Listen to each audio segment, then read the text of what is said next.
All this week we are talking about the steps to getting started with your food truck business on 10-Minute Food Truck Training.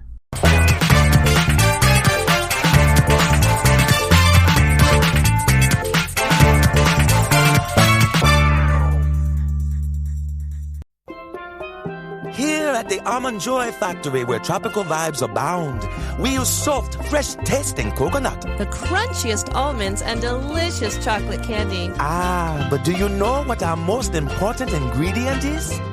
Sometimes you feel like a nut. Sometimes you don't. Almond Joy's got nuts and something even way better than that. Yes, Almond Joy is made with almonds and joy. Hi, my name is Bill Moore, founder of foodtrucktraining.group, and welcome to the 10-Minute Food Truck Training Podcast. This is Getting Started Week, and today we're talking about taking a shortcut and buying an existing business. Henry Ford says failure is simply the opportunity to begin again, this time more intelligently. I had a friend of mine that had a daughter that babysat for me when one of my kids was really young. And I'm dropping off his daughter back to his house, and he greets me at the door, which was unusual. And he comes running out onto the porch and says, "Bill, I need your help. I'm so lost. I just can't figure out this restaurant thing." I didn't even know he bought a restaurant. He lays out the details of what was going on. And after listening to him for a few minutes, I said, "Hey, no problem. I got you covered. We'll go check it out." So what he had done is he bought a small takeout-only barbecue joint. It was a little hole in the wall that sat in a shopping center, and it was a teeny tiny shopping center that had a convenience store that sat next to a bait shop that sat next to a 24-hour laundry, and then his was a little tiny slender place where he had enough room to have a smoker and then a counter and could sell a handful of sides and then sell a barbecue. The business owner was quite popular and had built the business up quite well in that little teeny tiny area and was doing really good sales. But he was old and wanted to get out of the business, so he sold it, and my friend bought it. And then my friend did something dumb. He moved it closer to his house. He thought, well, I've got the recipes and I've got the equipment, I'll just move. So he moved this successful business to an empty restaurant that had tables, and his goal was to have a lunchtime business and then of course keep the nighttime dinner business as well. And then now people could come in, they could place their order and take it to go, or they could come in, sit down, and he could serve them. So now he's added on employees, because before it was just a guy running the counter and a guy cooking the meat. The guy cooking the meat actually came with him, so he didn't lose any talent there. The meat products and all the food was still the same because the cook went with him. He moved his business just over 2 miles. And you would think, well, a 2-mile move shouldn't make a difference. But it did. Where he was located originally, as you were driving out of town, because it was on the edge of town, you were driving out of town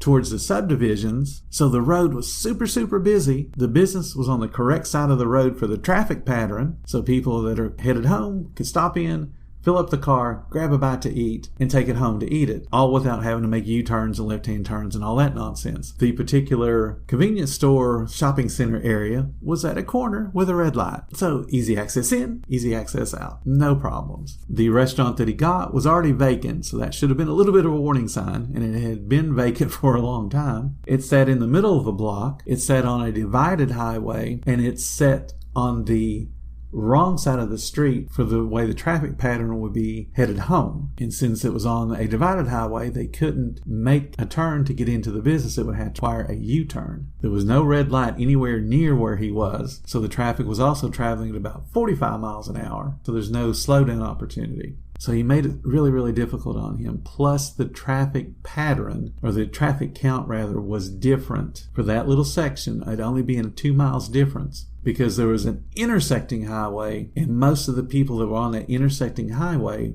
were making the turn the opposite direction from where his restaurant was for them to go home. So he missed the traffic, lots of traffic, and again was on the wrong side of the street. So that move hurt him. The Air Force Base was about 2.5 miles farther down the road, and his hope was to get a lot of the military guys on their lunch to come out to eat with him. And again, the traffic pattern made them have to go and make a U-turn to be able to come back, which isn't bad because that would make them headed the right direction once they would be going back to the base. But the problem was the dining room only seated 24 people, which wasn't bad. and he hired a server. And she was bad. She had no clue what she was doing, but she had a really good personality, very attractive, but had no organizational skills in taking care of guests. So I told him I will sit and we'll watch everything. So I poured over his books, and while I'm pouring over his books, I'm watching the server. And what few people came in, she ended up with 3 tables, and each of them had 2 people sitting at it. So she had a total of 6 guests to take care of.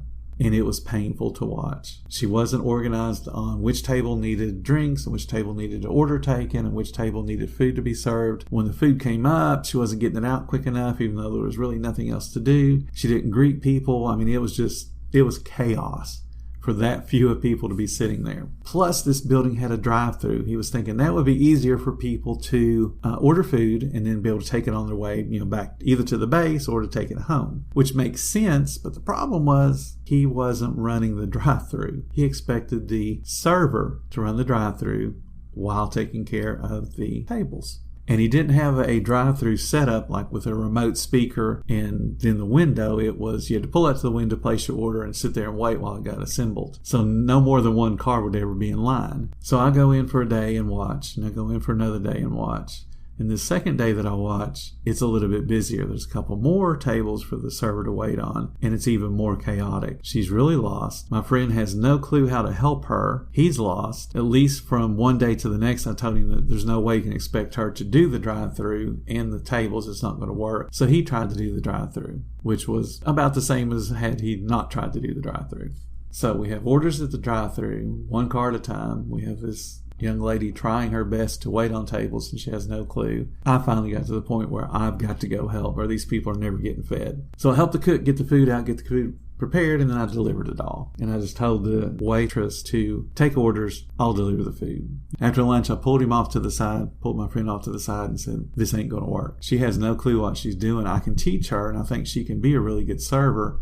But the problem is you're never going to build up enough sales for her to in turn get tips enough to want to keep this job. She's keeping it now because she doesn't understand what she's doing, and it's all new to her. Once she understands what she's doing, she's going to become quite bored, and then she's going to start thinking about how can I make more money somewhere else? This isn't going to work. So Rick shared with me at that point that he was in danger of losing the site completely, because he was behind on his rent and they were talking about kicking him out, and he just didn't know what to do. And he locked himself into a lease, so we couldn't really move somewhere else either without breaking the lease and paying a whole bunch of money he just didn't have. So we were left to try to make lemonade out of the lemons that he had. But I really wanted to see him succeed, and I wanted to build a solid foundation of procedures so that he could do it on his own and didn't have to come to me every time he had a problem. Because I could run the restaurant and I could make it successful, but that does him no good. He has to be able to do it for himself. So we came up with a plan. We streamlined his menu.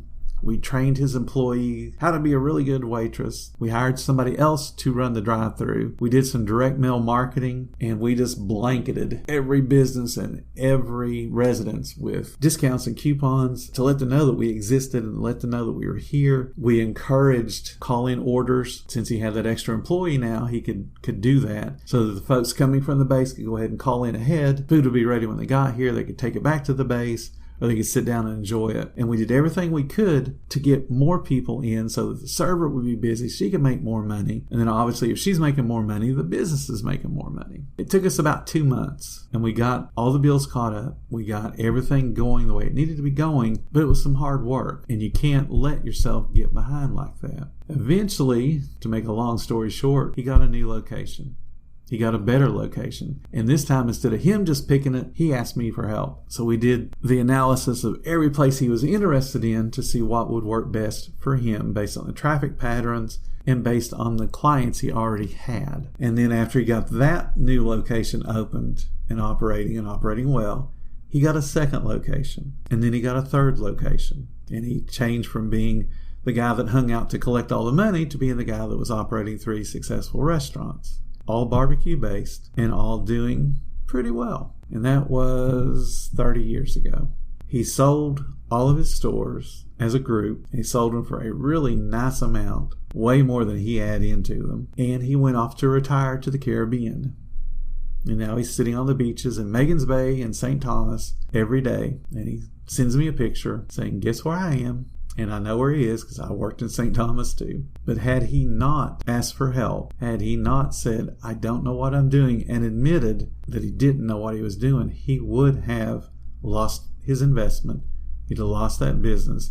And he wouldn't be sitting pretty now on the beach in Magens Bay. Somebody had created success. They put a price tag on it, and my friend bought it, just like a food truck. Somebody's got an existing business, puts a price tag on it, and you want to go out and buy it. But what hurt him was his lack of experience, his lack of food knowledge, and his lack of just business knowledge in general caused him to nearly lose his investment. I see people occasionally will put up and they'll say, it's a turnkey investment. All you gotta do is buy it and you can have your food truck and start tomorrow. It doesn't work that way. A restaurant has people that are accustomed to going to that particular spot. So when it changes ownerships, they may not notice until the owner starts making changes. You buy a food truck, it's mobile, so that people don't have that habit of going there. So you're locked into going wherever the food truck normally went to get its existing guest base there. And then if your personality is different and you don't do things the exact same way the original owner did, that established client base won't be coming back. A food truck is as much about personality of the owner as it is the food that it sells and the service that it gives. So buying an existing food truck means you've got to bend a little bit and gently take your guests into a new direction if that's what you want to do. But if you're going to spend the bigger money to buy an existing food truck, which means you're getting all the permits and all the contracts and all the contacts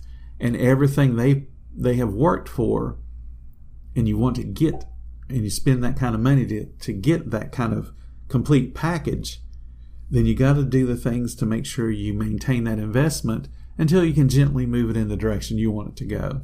You might make a mistake when you buy a food truck. The point is that you adjust. You notice that you're making mistakes and adjust. If you don't know how to adjust, you seek help. Come to the Facebook group. Enlist my services. But you can't wait till you get too far behind. All right, I will be back next week with a whole new set of topics. If you're enjoying our chats, please consider supporting the podcast by clicking the support button and giving a monthly donation. If your budget doesn't have room for that, a one-time donation is fine also. I've got a link in the description for that. Either way, it means the world to me, and I really appreciate all of your support. If you like being around like-minded people, join our Facebook group. It's called Food Truck Training, and there'll be a link in the description for that. Thank you guys so much for listening, and as always, stay profitable, my friends.